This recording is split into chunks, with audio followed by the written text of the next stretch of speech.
Hello YouTube, how is everyone doing? It's a professional here. Today I want to do another top 5 video, and this one is a fan requested top 5. So if you guys ever have ideas for top 5s you want me to make, let me know down below. Today's top 5 is the top 5 worst research items. I don't think anyone really likes research in this game. I have never heard anyone saying they actually liked it.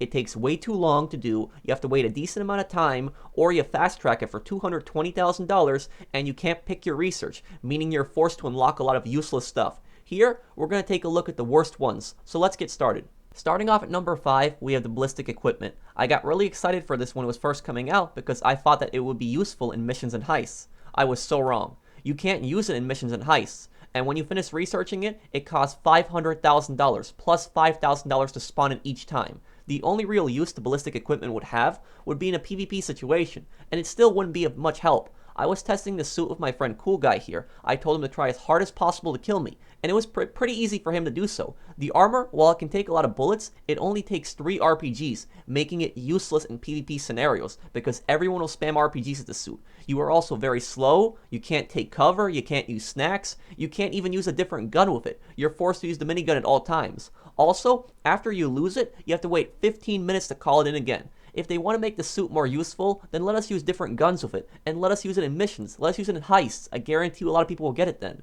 At number 4, we have vehicle armor. We are focusing mostly on the technical and the Weaponized Tampa's armor. The Insurgent has decent armor, making it hard to get shot out of it, but you can still be shot out of it. You would think that for all this research we put into armor, having a team of scientists taking this long, they would make some kind of bullet-resistant armor windows where bullets couldn't go through them, but that's not the case. Even though they take so long, these windows, they're pretty useless, and a lot of the armor doesn't offer full protection. The Technical's armor, while it provides some protection, you can still be easily shot out of it. The Weaponized Tampa's armor offers no bullet protection in the front, making it useless. You can be shot out the back as well, and the driver's side door, while it has some protection, the passenger side door doesn't. How does that make any sense? Since these vehicles get blown up in one RPG, they should at least have some bulletproof windows. They would be so much more useful then.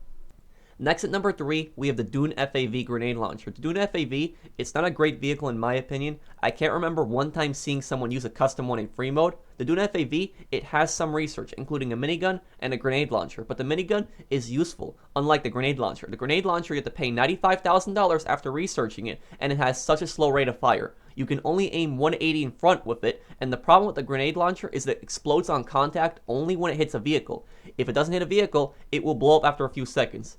If you're chasing a target like here in Headhunter, you could miss the target, and then your friend driving could run over the grenade and blow you up. But that's not even the worst part of the grenade launcher. The worst part is it holds only 20 rounds.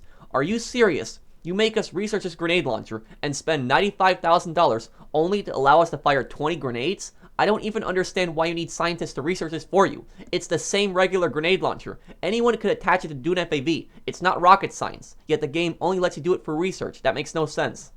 Moving on to number 2, we have technical rams. This is one of the worst forms of research. We have to research a ram that is totally ineffective. Just like the Dune FAV, I can't remember the last time I saw someone driving a technical custom. The rams do nothing on it. We have to research 2 rams for it. In fact, the rams, they take up space in the vehicle and make it easier to hook onto things and crash. I just took it off mine, but I was testing it, and even if you smash into a vehicle at full speed, you will most likely lose control. Even if you don't, you won't move the vehicle you hit that much, and you will lose most of your speed. Some of the arena vehicles, they were smaller, and they had smaller rams than the technical, and they were much more effective. What's the point of a ram if it can't ram anything out of the way? Before I reveal the number 1 worst research item, I wanted to make 2 special mentions. The first is the missiles on the Weaponized Tampa. They are helpful, which is why they are a special mention, but they are disappointing in the fact that they can't lock on. So many vehicles have lock-on missiles, but why doesn't this one? It's called a Weaponized Tampa, but has inferior missiles compared to most other vehicles.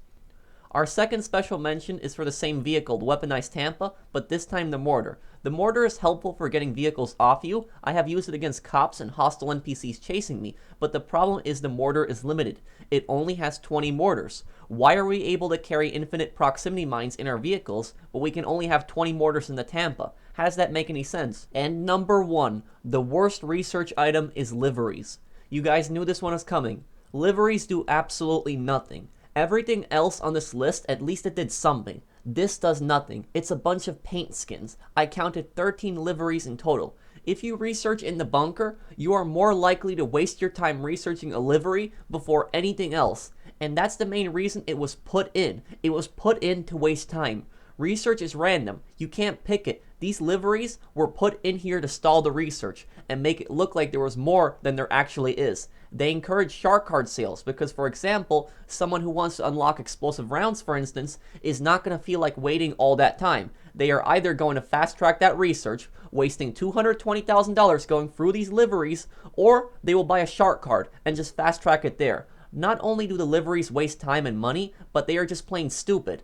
I don't have anything against them being in the DLC, as some have good colors. The problem is them being part of research. Why do we need a team of scientists in our bunker to research paint skins? A simple mechanic can do that. It makes no sense. These scientists are fools, and they dare charge you for it after wasting money researching it.